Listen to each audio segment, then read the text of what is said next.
Good morning and welcome back to Life on Helton Creek. It is a beautiful day today. We are fencing in this little side lot here. We call it the weaning lot. And normally we would put the little step-in post up, but we are trying to make it a little more permanent now because we're going to put our weaning calves in here so that they can have some grass. They're our meat calves. Last year we put the step-in post in, and this year we're doing something a little more permanent and doing the T-post, and we're going to attach the hot wire to those. And I know some people don't like hot wire, but we'll be able to turn them out in the lot so I'll have a little more room to run and a little more sunshine. And I don't know what else is on Pa's plate today, but he's off today. He started hay yesterday. They cut, he actually started Sunday, and they've got, I don't know how many acres on the ground, but they hadn't even got started good yet, really. So we've got that to do. We'll go check on that today. I didn't get any footage of them cutting hay yesterday because it was field day at school. So I went to see my grandbabies tug of war and sack race and pop balloons and all the things. And then today I'm at home with him, and tomorrow will be my youngest granddaughter, be her field day. She's in kindergarten. So tomorrow I'll go play with her. You know, there's just always something going on around Helton Creek. We are always going one direction or the other. When I get finished helping Pa, which right now I'm not being much help, but it's going really quickly and there's nothing I can do. I'm going to get in the greenhouse too, and I'm going to show you my potatoes and onions coming up in the garden and some other things. So we're going to do a little gardening here in a few minutes. Y'all hang out with me.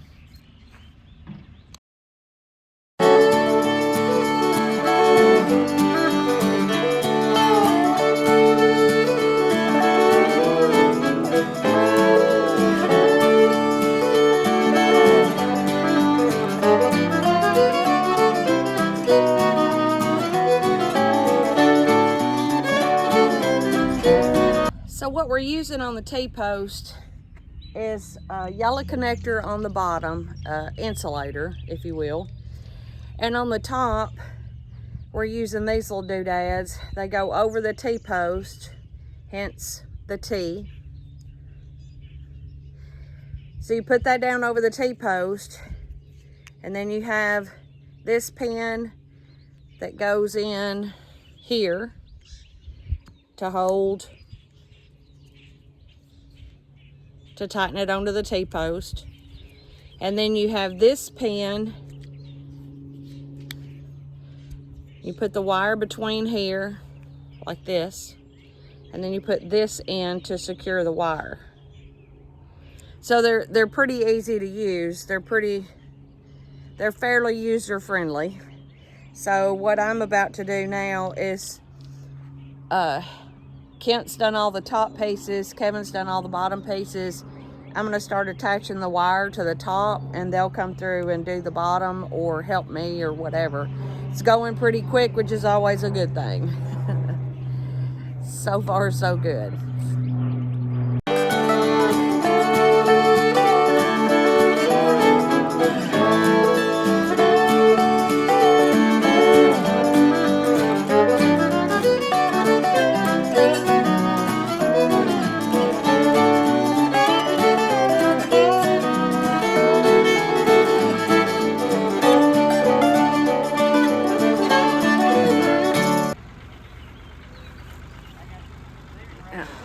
This is the second part of the fence that we got to fix before we let them out, because the bigger cows have ridden this down a lot over here from where Kevin is on over.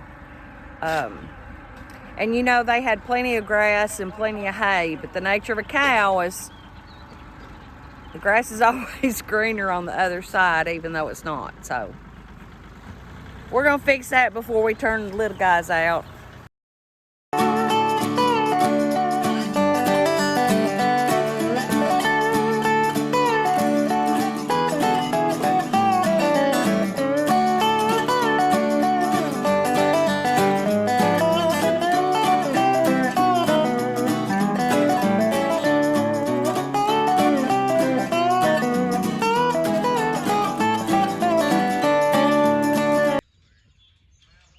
That's the hay barn where we feed our hay in the winter that I show you guys a lot. And that's our little, well, you can't see for the Kubota sitting there, but that's where our working pen is.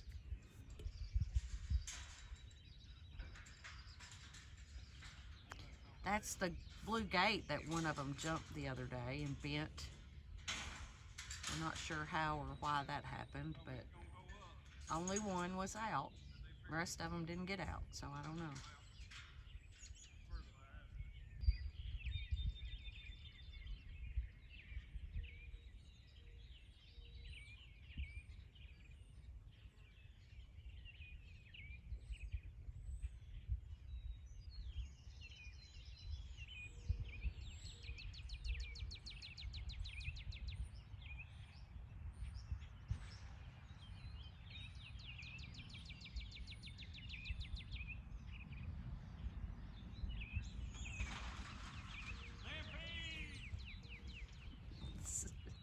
Stampede.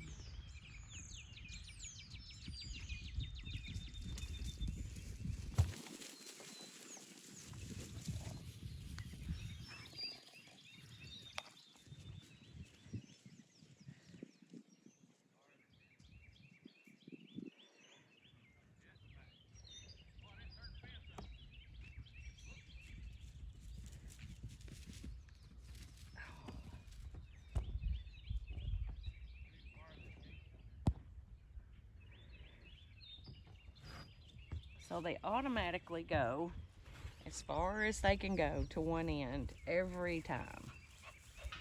They will try the fence all the way around to see where they are and what's going on and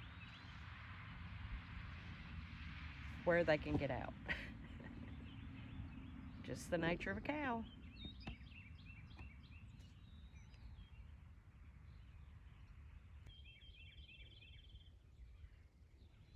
Well, it looks as though they're going to sit down there for a minute because they have found fresh grass they're pretty excited about.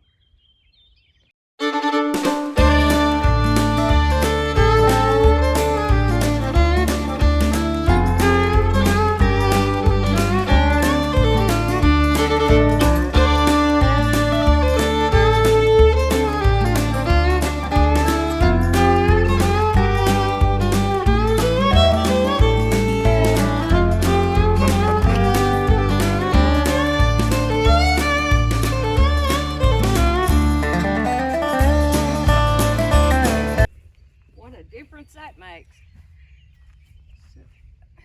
So finally we got a shade cloth put on here. It's going to make a big difference in my plants that I have started in here. I do have a few things that are about ready to plant, another few days.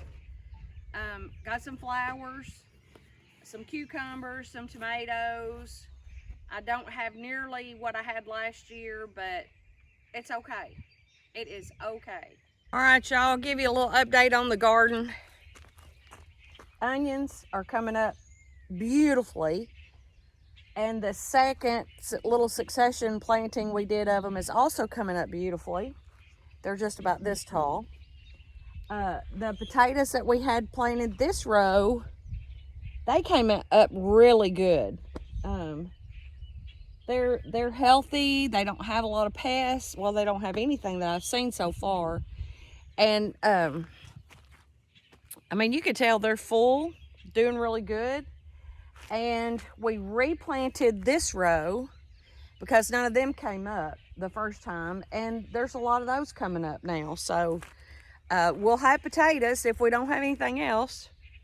I've got all my cabbages are looking pretty good. There they are. My cabbages are coming up pretty nicely. See right there. The first day I planted them, they were beautiful. The second day they were beautiful. The third day it was so hot. They just wilted and melded into the ground. Luckily, we've had a couple of rain showers and that's brought them back up. So they're doing pretty good right now. And then I have 2 rows of corn. And I'm not sure if I told you or not, but I planted 1 yellow corn, a sweet corn, and I planted one row of what the girls wanted to plant. They wanted to plant the glass gem corn. Have any of you guys ever grown that? It looks like glass gems. It looks like gems.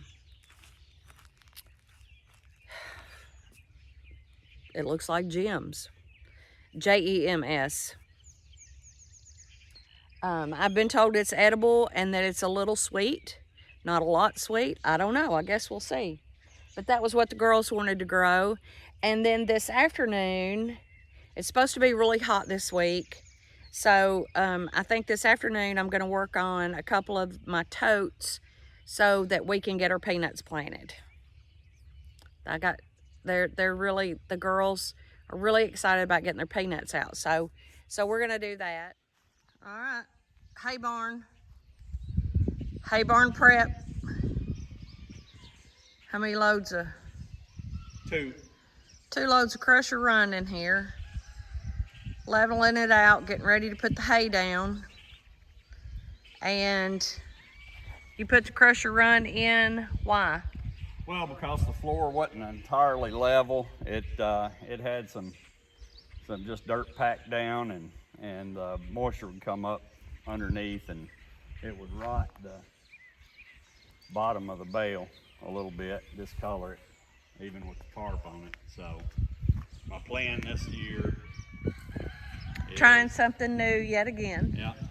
I'm gonna put the crusher run down, and then I'm gonna put the tarps down like I did last time, because the gravel tends to want to stick to the bottom bale. Right. Put the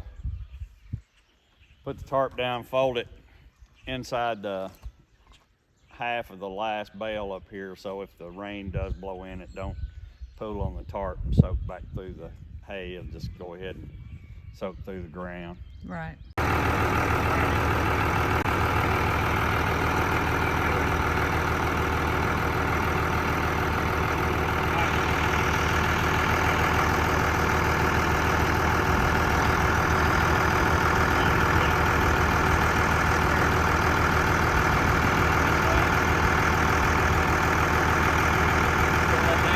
He's got his spot where he goes.